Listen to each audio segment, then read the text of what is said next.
कई बार लोग कहते हैं ये दान क्यों जुड़ गया कन्या के साथ? क्या हम वस्तु हैं जो हमारा दान हो जाता है? नहीं, इसे समझिए। कई बार कुछ शब्द कहने में आ जाते हैं, इसका मतलब कन्यादान नहीं है, असल में गोत्रदान है। ये प्रक्रिया मंडप में जब बैठते हैं तो गोत्रदान है। उस समय पिता अपनी बेटी का हाथ जब उसके श्रीमान जी के हाथ में देता है तो पंडित जी जब पढ़ते हैं तो श्लोकों का मूल दर्शन है गोत्र का दान, उसके साथ उसका दान हो रहा है। और दूसरा एक और दर्शन है, पहले दान होता था, अब सुन लो, ये भी सुन लो, सुनाते ही जाए फिर न जाने कब आए नहीं आए। पहले दान होता था तो घर चल जाते थे, आज शादी और विवाह होते हैं, एग्रीमेंट होते हैं बाकी मुझे बताने की।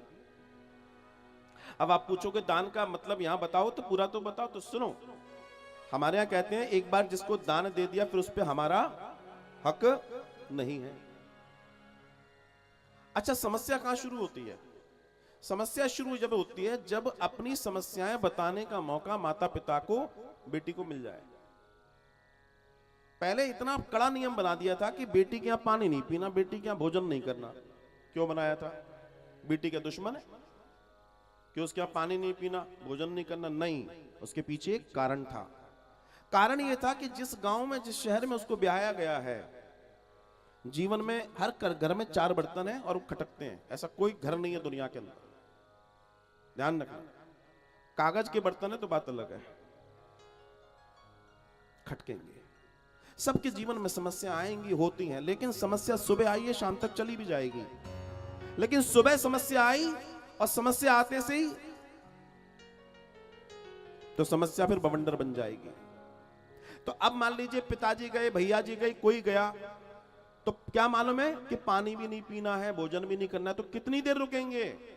जितनी देर मीठी मीठी बातें होंगी। तो जो दिख रहा है वो अच्छा है, मौका नहीं मिला। और अगर खाने पीने वाला मामला उस समय होता तो रात को ठहरते भी, तब फिर मुलाकात अलग होती। पता है ऐसा हुआ था, तो वो भी दुखी और वो भी दुखी। ये मौका ही नहीं दिया उन महान लोगों ने, और उससे घर बन गए। ये कारण था कि भोजन पानी नहीं लेना, क्योंकि तुम रुकोगे तो तुम कहानियां रचोगे और मामला आगे बढ़ेगा। और आज अब मैं जो आपसे कह रहा हूं इसको शोधन करना, आज घर पे जाके सोचना इसके बारे में। वास्तव में अगर ये चीज ना हो तो आज भी घर बन सकते हैं, बस थोड़ा सा सोचने और समझने की जरूरत है। छोटी छोटी चीजों पर अगर हम डिस्कशन करना शुरू कर देंगे तो जीवन कभी सुंदर नहीं हो सकता। चीजों को बढ़ाना चाहिए। अपने परिवार से प्रेम करेंगे तो समस्याएं नहीं है, और परिवार से प्रेम नहीं है तो साहब सोने के सिंहासन भी चुभते हैं। जिनके यहां सोने के सिंहासन है ना, उनके यहां भी चुभते हैं, क्योंकि प्रेम नहीं है। पहले समधि, मुझे याद है अभी भी मध्य प्रदेश आदि जगहों पर हमने देखा है कि मिलाई होती है, जब विदाई होती है तो समधि का मिलन होता है। तो पान का पत्ता समधि के हृदय पे लगाया जाता है। आप लोगों को अगर मालूम हो तो पान का पत्ता क्यों लगाया जाता है मालूम है? पान के अंदर एक विशेष गुण होता है। कभी पान के पत्ते को पानी में डालना, होमवर्क दे रहा हूं। तो पान के पत्ते को जब आप पानी में डालोगे तो उसकी जो डंडी है वो उत्तर दिशा में जाएगी। किस दिशा में जाएगी? उत्तर दिशा में। कभी भी पानी में डाल देना, वो ऐसा ऐसा घूम जाएगा, उसकी डंडी उत्तर दिशा में जाएगी। पान में ऋणानुबंध होता है, अर्थात पान में जोड़ने की क्षमता बहुत ज्यादा होती है। इसलिए जब देवी को, हनुमान जी को आदि को पान के पत्तों से जिनसे ढका जाता है, स्थापना आदि इत्यादि में उनको दिया जाता है, वो पान का पत्ता ऊर्जा से भरा होता है। और जब आप उसको पाते हैं तो आपके अंदर असीम ऊर्जा का संचार होता है। पढ़िए पान के पत्ते को। पान का पत्ता ऊर्जा का प्रतीक है। उसमें इतनी ऊर्जा होती है कि वो कई चीजों को सोख सकता है। तो वो हृदय से इसलिए लगाया जाता है कि इससे हमारे और आपके हृदय मिले रहें और वो उसको जोड़े रखे। आज की तारीख में समधि है ही नहीं है। काय का पान का पत्ता और काय का क्या।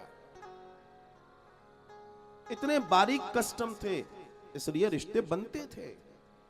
एक एक चीज के पीछे एक दर्शन था। और आज के विवाह तो ऐसा लगता है कि ये विवाह है कि क्या, ये आर्टिफिशियलिटी सी दिखाई देती है, बिल्कुल आर्टिफिशियल। आज ना वो रस है, ना वो रंग है, ना कुछ है। हल्दी तो है लेकिन सिर्फ लिखी हुई हल्दी है, हल्दी।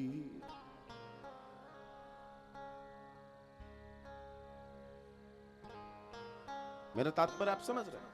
तो आज जिस तरीके से पति पत्नी के विवाह की डिजाइनिंग हो रही है, उसी तरीके से वो टूट भी रही है। क्यों? क्योंकि उसके अंदर जो मूल मंत्र है, जो मूल सिद्धांत हैं जीवन को जोड़ने के, वो नहीं है। अरे ऐसे तो लोग मित्र में बनाते हैं, मित्र टूट जाते हैं, रिश्ते टूटते हैं। ये जन्मों जन्मों का साथ है, इसके पीछे एक विज्ञान था विवाह का, इसलिए उसको संस्कार कहा गया था।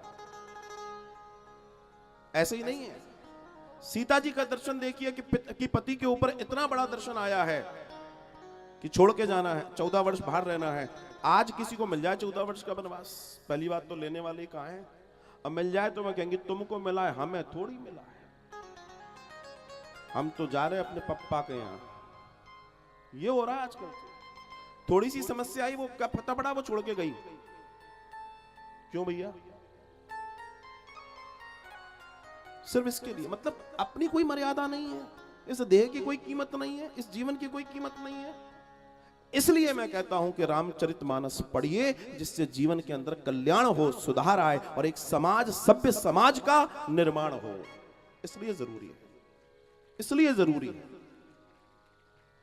इसलिए जरूरी है एक सभ्य समाज का निर्माण हम कर सकें। यह बहुत आवश्यक है।